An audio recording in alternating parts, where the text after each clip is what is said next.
how if you're influenced by your parents, and then you're influenced by your friends, and then you're influenced by your teachers, if none of them are wealthy, right, where is it that you get the knowledge? Right, and that's the whole point of the podcast, right, is to talk to people and kind of get that window into those people with more success, for sure. And I think most folks have limited engagement with those types of people. And if they do have engagement, there's not a lot of advice, or there's not a lot of time provided. So that's the gap that I think we're trying to bridge here.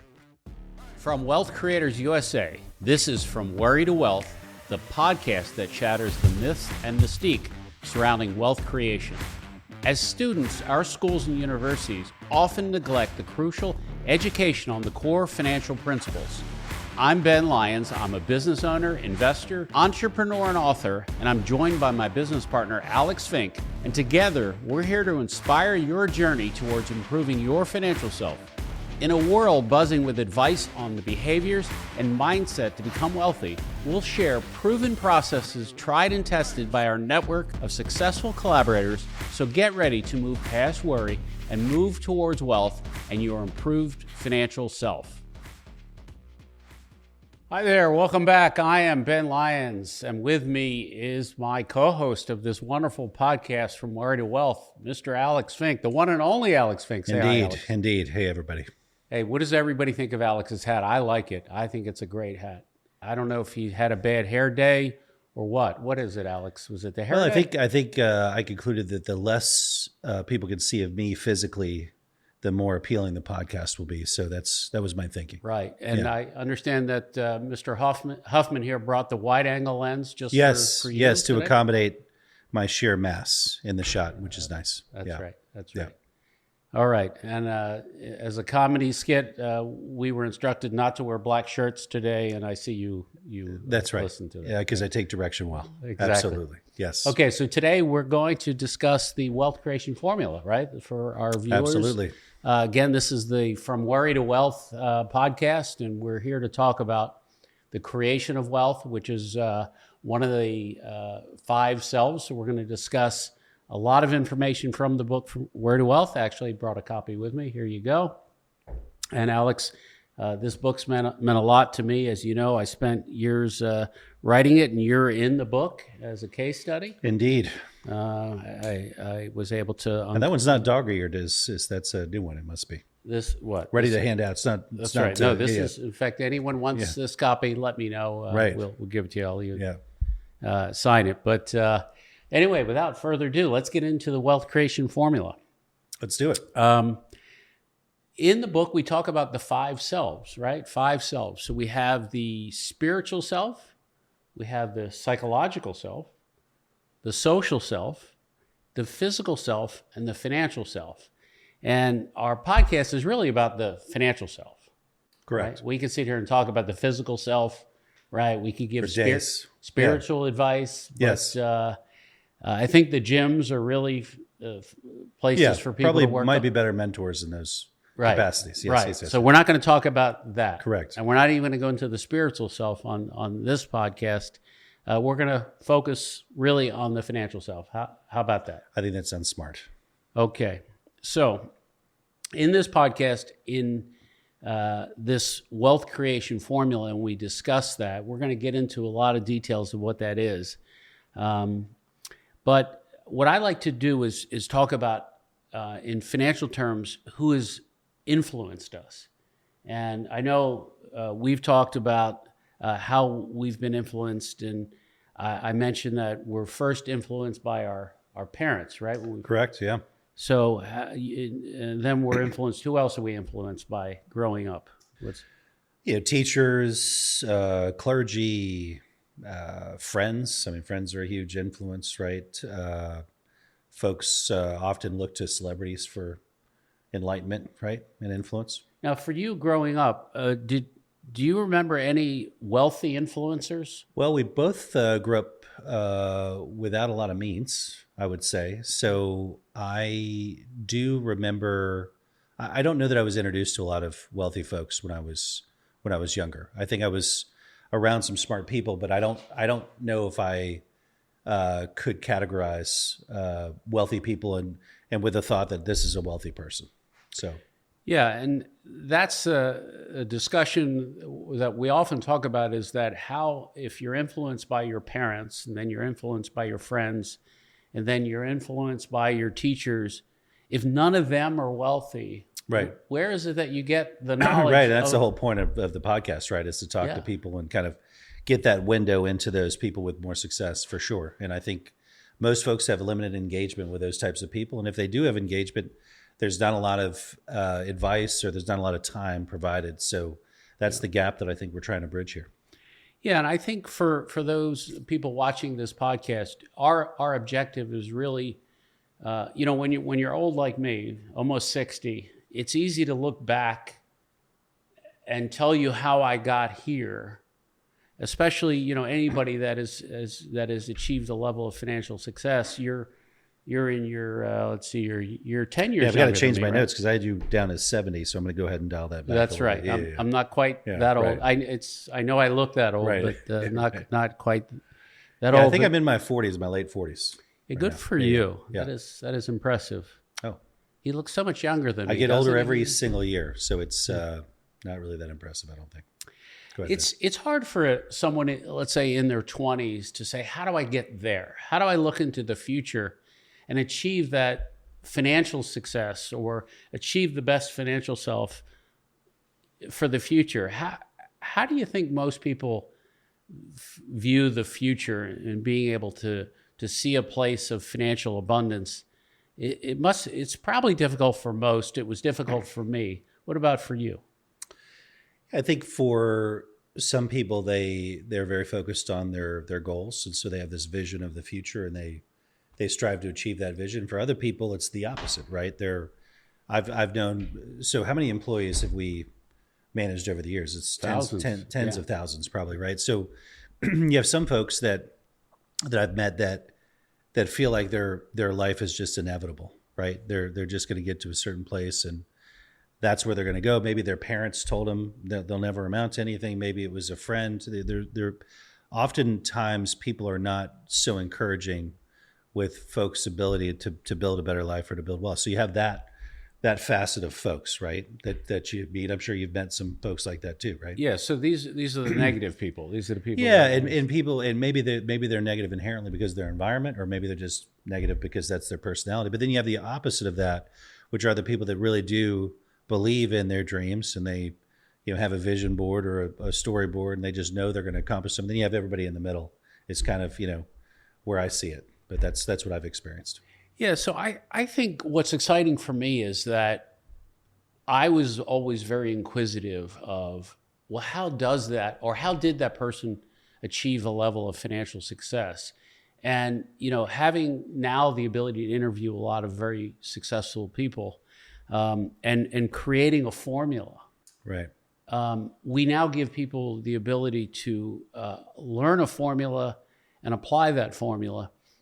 Because I don't know about you, but in high school, I didn't go to college, but at home, nobody taught me a formula of how wealth gets created. Where do we go to learn this process of wealth creation? Right, and that's what's so great about you've distilled down the core tenets of how to build wealth, and it's simple. So as I've endeavored to teach folks about this formula, and I see them exposed to this formula, there's a light bulb, right, that goes on with these folks, and I think it's amazing, because folks will meet a number of different people and they get all this different advice, and some of the advice really just has nothing to do with how to build wealth or create value for yourself. So what I like about the formula is it applies to everybody, right, and it's easy to apply. So I really believe it, and I think it's great. Yeah, and for those people that are tuning in for the first time, this is not really a behavioral discussion, right? We're not going to sit here and talk about you have to have a positive attitude. All these behavioral ideas are important, and we can get to that some other time. But what we're really attempting to do here is distill a process, right? A very specific process. What was the process that Alex Fink executed on? What was the process that the people that have achieved a level of wealth executed on? And we broke that down into a formula. So right. How about we dig into that formula? That sounds great. Yeah. All right. So 4 variables. Variable A is investable income, right? And investable income is the ability to outrun our expenses and have a certain amount of money left over after we live and pay our bills and pay all the taxes. Variable B, right? Accumulation of assets. So people that have become wealthy, we've seen that they've been able to achieve that level of wealth by asset accumulation. We can talk about that in a minute. And then variable C and D was the application of leverage and time in the execution of this investable income and the accumulation of assets.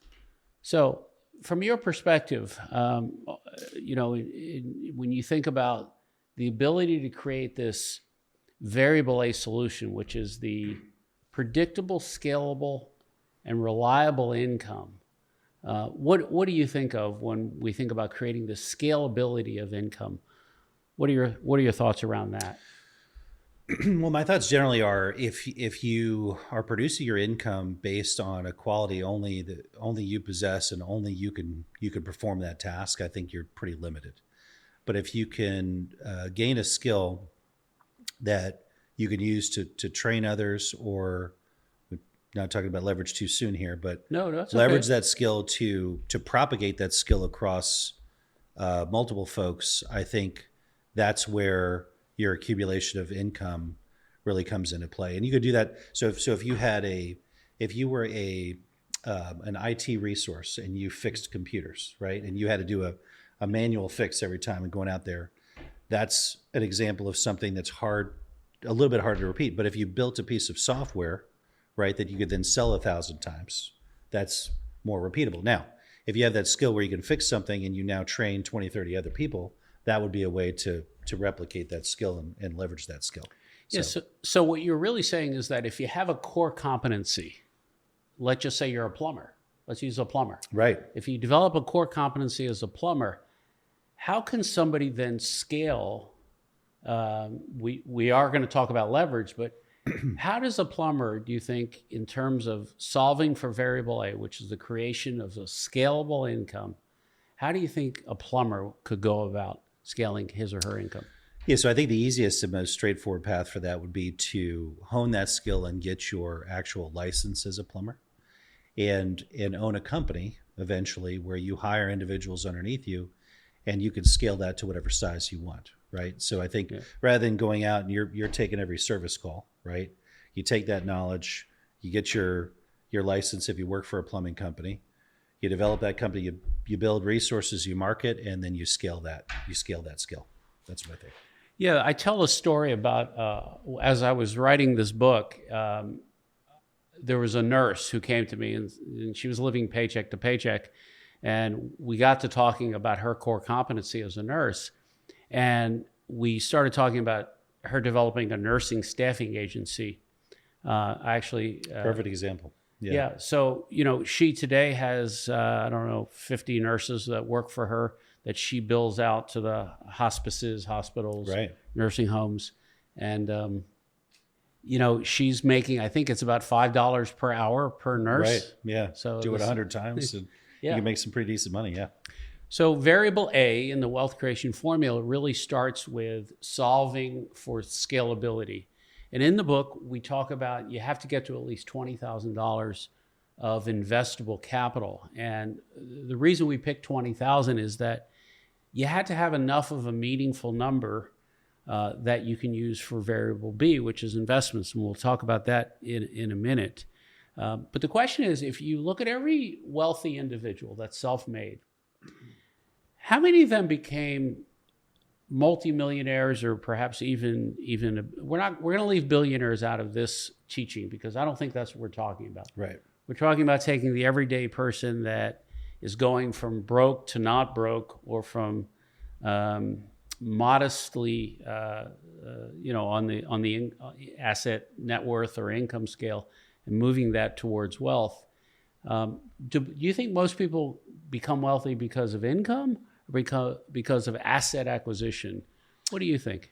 Yeah, so I think the asset acquisition is the easiest way to do it, and so I think consequently most people that become wealthy do it based on assets for sure. Okay, so let's then move off of variable A and we'll go right into asset Right. acquisition.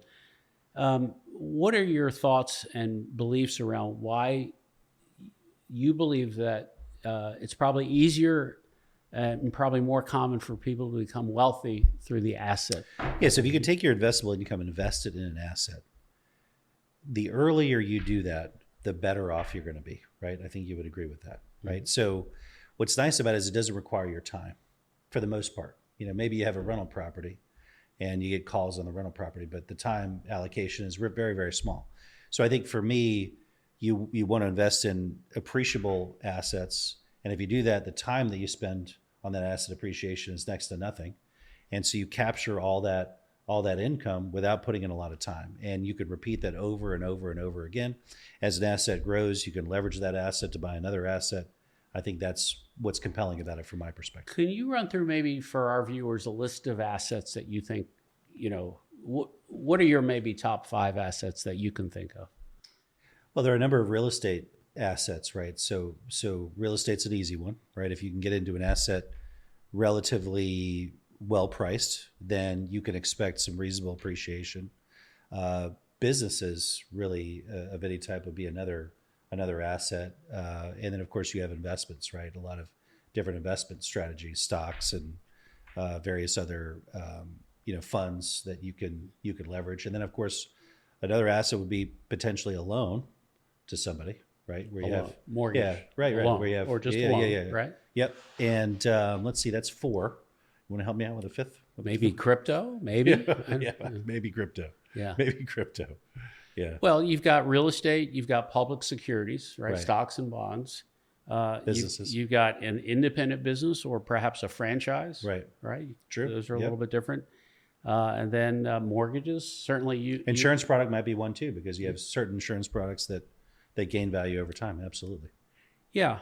So why do you think if we examined it, let's say the top 10%, so anyone, let's say with a $5 million net worth or more, and we examined, did they become wealthy because of their income, or did they become wealthy because of asset acquisition? What do you think the ratio is, income versus asset acquisition, if you were to guess?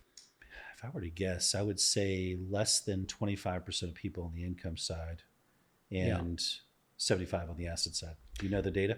I don't know the data, Yeah. to be honest. I don't even know that data exists. But It might not, my research when I was writing this book and interviewing people, I think that held true. I think it's probably even more skewed to the assets. Is it? Yeah. Yeah. If you think about, I tell this story. If you made $3 million a year in income every year, how long would it take you to be wealthy? Not long. Right. Most people don't make $3 million a year. But yet in the wealth creation formula, we're working to solve for that equation. Right. Even those people that earn the $3 million, they're going to take that $3 million invested in assets, and they're going to continue to do that over time because assets can grow, without the application of time. That when you look at it, the majority of their assets probably came from the asset appreciation. Right. Yeah. I mean, we hear stories, as you know, all the time of these maybe school teachers that bought stocks in a retirement account, and for 40 straight years they put money away pre-tax. Right. And certainly they'll achieve a level of net worth that would consider them maybe top 10% wealthy. That is an example of they didn't get wealthy because of income. Right. They got wealthy because they invested in assets. Right. So I think I share your view that probably the majority of people got wealthy because of investing in assets. And, one of the reasons we talk about investing in assets so much is that you could buy a property. What's the average down payment on an investment property? 20%. 20%. So Yeah. you only need 20% of capital to buy an asset that's worth 5 times that. Right. And you could use other people's money alone. That's right. To buy an asset, use that asset to pay that money back, and then you didn't really even pay for that asset, right? Yeah. So I think we're both in the same camp that the acquisition of assets is probably the number one contributor to wealth creation. Yeah. All right. So let's talk about leverage a little bit. and let's talk about it in the sense of how to use leverage in the solving of variable A, which is this creation of a scalable income, Right. and also in the acquisition of assets. So for our listeners, how do you think you've used leverage, and how do you think most people should use leverage when we're talking about, let's just stick with the income side. The income, yeah. Well, you have to leverage a skill, right? Or a product that you. Okay, so we can leverage a skill, so Right. knowledge. Right. What else can we leverage? We can leverage we can leverage our time. Time. Right. Okay. What else you got? We can leverage people, Right. right? Yeah. I think if we It think, all ties together, right? So you use your skill it to does train all people. tie together. Yeah. yeah, I think for the idea of the whole idea of this creation of income has to do with, we need to move away from trading our time for money and find other ways. I say to people, well, how many hours in the day do you have? And you say 24? Yeah, right. Well, right. what a coincidence. Yeah. I have 24. Right. We both have 24 hours Right. in the day. The question is, why do some people make, say, $1 million a day and other people make $100 a day? Right. And the answer very well has to do with the fact that if we leverage other people, then we could make more in that hour. So knowledge is probably the number one. And I would say just people. Yeah, I think you start with knowledge and skill, right? Yeah. And then you train other folks on that skill that you've created, something that provides value, and then you leverage those folks to generate more income, for sure. All right, so let's go maybe to an easier question on how do we use leverage on the accumulation of assets. Well, this is probably a much broader discussion, right? Right, yeah. So how do we accumulate assets, and how do we use leverage, and what forms of leverage would we use? Yeah, so let's just take a basic real estate asset, right? So you can, let's say you buy a $200,000 home, and you made that money over a long period of time, and you use your own cash to pay for the $200,000 home. Now you got one home, right? But if you were to put 20% down on that house, take a $160,000 mortgage, right? You could conceivably have many more homes, and that home can be rented to pay down that mortgage as well as the other homes. And now at the end of the day, you've got, instead of one asset that you have 10 years later, you might have 5 or 10 assets. And so that's the basic concept of So that's leveraging money, right? Correct, yeah. We put down 20%, Right. and we use somebody else's money on the other 80%. Correct. Now, it is possible we use somebody else's money for the whole thing. True. Even better. So we can leverage money to accumulate assets. Right. Right? How else can we leverage money to buy assets? What are some other examples? Can you think of anything? So another example that I can think of just out of the gate is if you have any sort of investment, let's say it's a public security, you could take a loan on that public security. So borrow on margin, Correct. right? So That's right. we borrow against the stock or the public security And use that and money use that to buy more to buy assets. more assets. Correct. That's pretty cool, right? Yeah. Yep, absolutely. All right. I guess in some form, if we're buying stock options, we're somewhat using leverage, right? We're putting down a little bit of money with the right to buy True. the asset. True. Yeah. All right. Any other uses of leverage with money? For us in the mortgage business, right, or in any type of banking system or insurance system, leverage is used all the time, right? All the time. Yep. Yeah, it's a core tenet of the industry, for sure. Yeah, and do you want to cover? Or do you want me to cover kind of how a bank uses leverage?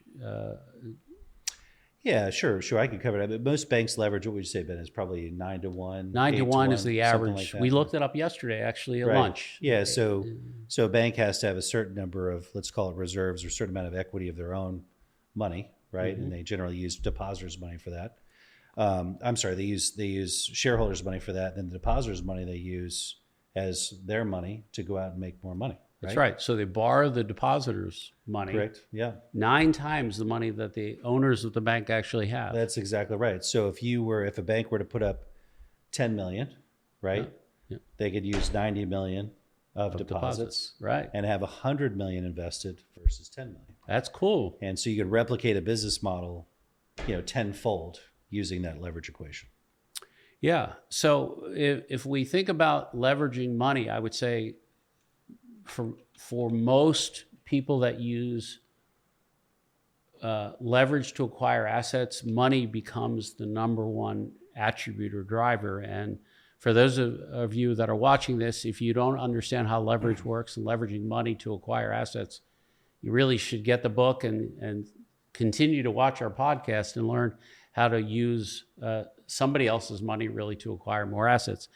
So how else do we use leverage in acquiring of assets? So we know we leverage money. How else could we possibly use leverage to accumulate more assets?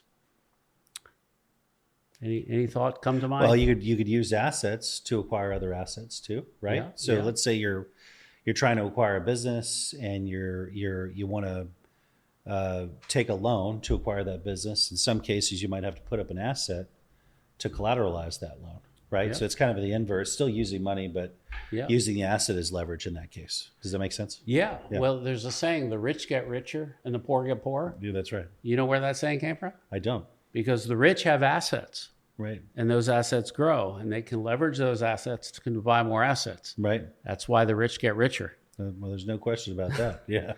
Yeah. Original coined the term here on the podcast. Right. Yeah. We did. Yeah. We're the right. founders those of that. I'm going to give you that one, Ben. Well, thank you. Yeah. Thank you. So we talked about leverage, of leveraging money. We've talked about leveraging knowledge. We've talked about leveraging people. We know that we're leveraging people for their knowledge and their time. So speaking of time, let's move into variable D, which is time. And time we break down into the short-term use of time and the long-term use of time. There are attributes that we talk about the long-term use of time, because let's face it, most people cannot become wealthy quickly. The only way you become wealthy quickly is if you inherit it, you win the lottery, or you invent something that's really cool, used by a lot of people right away. Mm-hmm. Let's assume none of us are in that category. Did you invent anything? I wish I had. Yeah. Okay.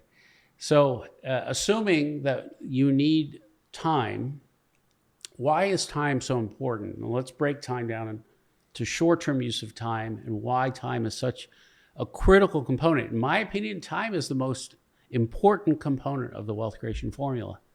And part of the reason, and I'll cover the short-term use of time, and maybe you can cover the long-term use of time, compounding and all the other things. But I teach that broke people spend their time or invest their time very poorly, because broke people don't know how to invest in themselves. So the best investment our viewers can really make is in themselves. Yeah, I agree. Because once, we've said this in previous podcasts, I say this all the time, but you only have to typically become an expert in something once. I mean, how many times do you have to learn English? Right, just one time. One time. How many times do you have to become an expert in a subject? Right, yeah, just one time. But you can then leverage that expertise for the rest of your life. Correct. And what I find is that if you're broke, or if you're in the broke phase of the wealth creation formula, the most important thing you could do with your time, short-term time, is to learn a skill that allows your value to go up. So instead of watching TV, instead of playing video games, learn something once that can be leveraged forever. So for me, I think time is the most critical component, not because I'm old and I only have a certain amount of time left to live on this planet. Of course, time ticks, what do they say, father time? There's a father time, right? Father time does, yes. Not mother time, it's father time. It's father time, yes. Yeah, why is it father time?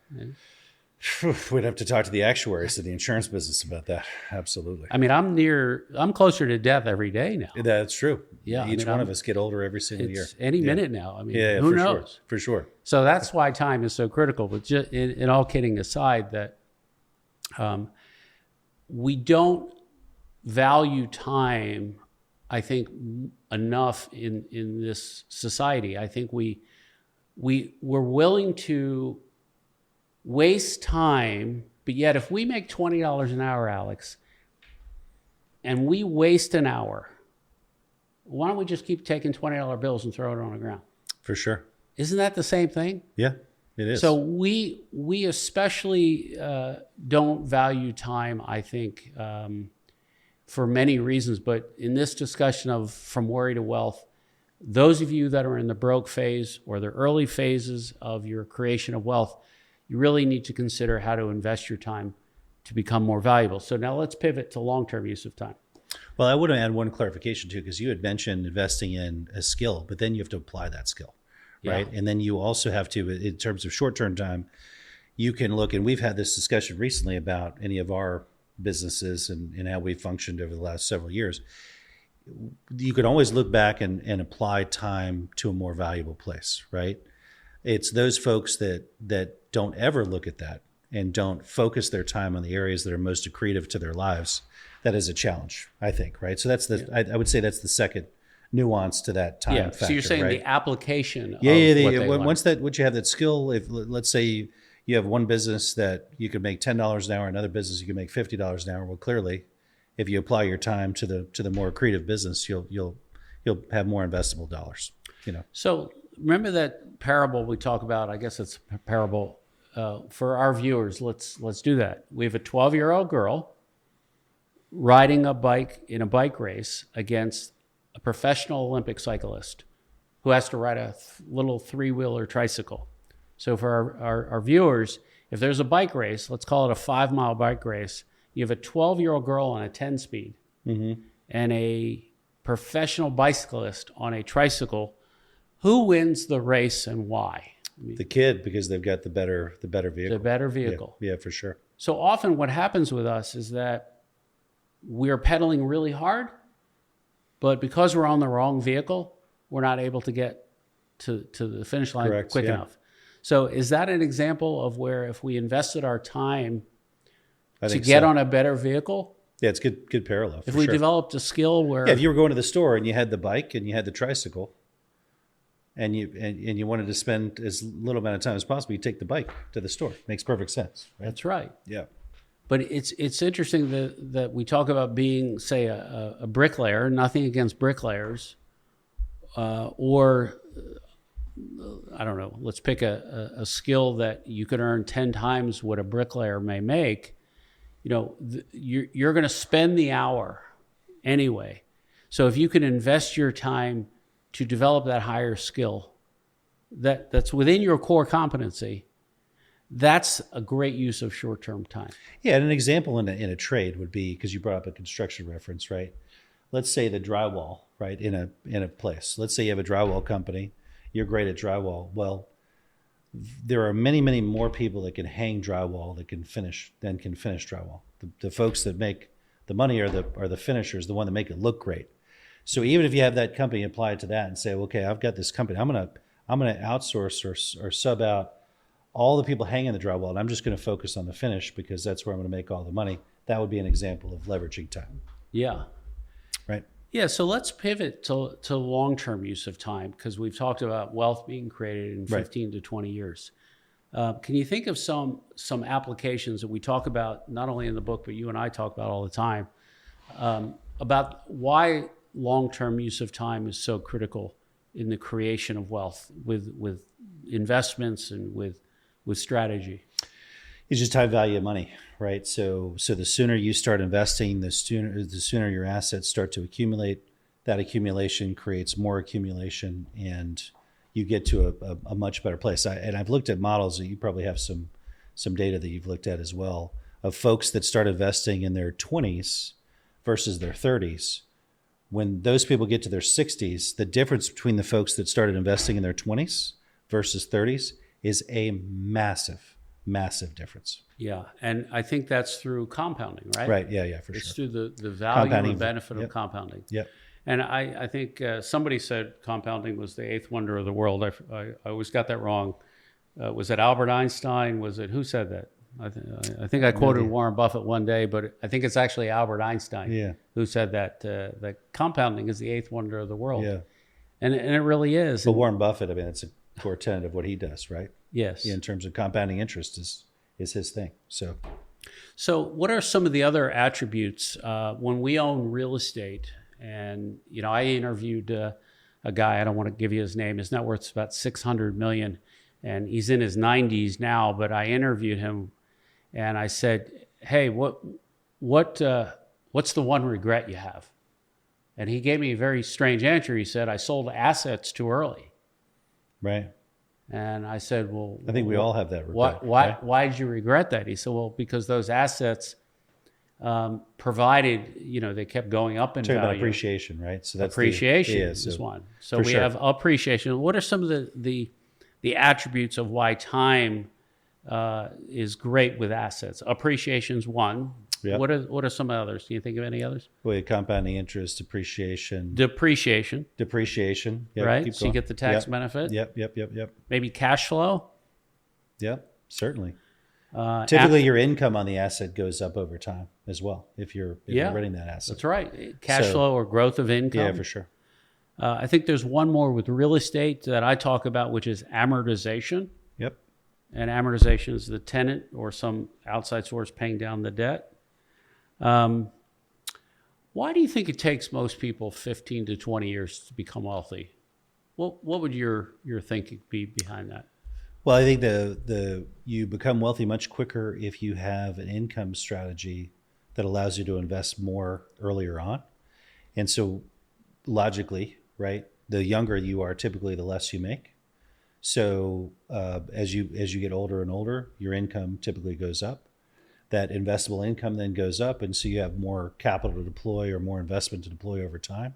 And that's why I think it takes people some time, because they're not starting out with a ton of assets.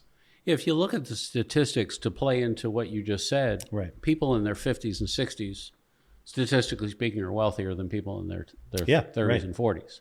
And that's because of the time element. Correct. In the growth of the assets. Which is pretty fascinating. So the takeaway is start early, invest early, right? Save early, start early. Keep your spending levels down, right? Because when you're younger, what do you want? You want everything now. Keep your spending levels down. Yeah, well, you want everything now. This right? is America, Alex. Yeah, that's right. We don't keep our spending levels down. Yeah. Right. What are you talking about? Yeah, but if you could go back and spend a little bit less money and take that money and invest, then the things that you want 10 years later, you can actually have, which is, important. Yeah, I have another Benism that says people do what's tension relieving instead of goal achieving. So in that spirit, people are willing to spend, on something that feels good first, as opposed to investing first. For sure. Yeah. Which we'll get into in some other topics. So the wealth creation formula is really a formula with the application of these four variables. And, the way I like to talk about it is that these four variables are like recipes, a recipe baking a cake. Not everybody will use these variables the same way. Not everybody bakes the cake exactly the same way, but yet the ingredients for most cakes are the same. Exactly the same. Yeah. Exactly. Yeah. So anything else that comes to your mind on the wealth creation formula that you think our viewers would benefit from? I know you've applied this formula. I'm sure other people. Why do you think this formula is so profound? I think for me, I had to figure this out on my own, right, and make a tremendous number of mistakes. But the formula, I think that probably the best advice I could give is to use it, right? And really understand it. It's a very, very simple formula. And if you apply it, it works. And I don't know what else you could ask for, right? So I think people wait. There's folks that may say, I'll get there. I want to do these things first. Or again, that goes to time. You're losing a ton of time by not applying this information. And so we've been able to distill down a formula that is real and works and we've used, but we never had that opportunity to learn that formula when we were younger, right? So hopefully for the folks listening, for the folks that are genuinely interested in bettering themselves and in creating wealth, this formula is the core of what you're going to follow. And I think the sooner you apply the principles, the better off you're going to be. And don't get discouraged. Don't let folks try to get you off track. Use it. Use the knowledge, right? You can watch 100 people make 100, 200 mistakes. If you don't learn from those mistakes, what has that taught you? And I think that's probably the Yeah, great message. And Alex, before we wrap up this podcast, I just want to go back through and kind of just a little bit slower, maybe just organize this wealth creation formula and the application of it. If we're teaching somebody how to bake a cake, and we went to like the best cake baker out there, one of the first things they would do is they would give us a recipe. And that in and of itself wouldn't work. It would just be a list of ingredients. right. We wouldn't necessarily know exactly how to do that, how to apply these ingredients. Right. So it's not enough just to hear this formula. It's really, you got to understand the concept. You got to go out, you have to, as you said, go out and apply it. But it's variable A, which is investable income, the creation of investable income. Many people, I think it's 50% of this country, live paycheck to paycheck, meaning they don't have money left over if they have an interruption in their income to sustain their lifestyle. Right. Which is pretty fascinating. Yep. So one of the first things that people need to solve is variable A, which is the creation of a scalable income to outrun their expenses and have capital to invest. And in this formula, we have to focus on these different ways. And in future podcasts, we're going to discuss those ways that you've deployed, that I've deployed, ways to create scalable income. So that's variable A, right? Yep. And folks should learn from us, right? We've tried a number of different businesses. If you're in a situation, as has been mentioned, where you don't have disposable income, we have some suggestions for you. And this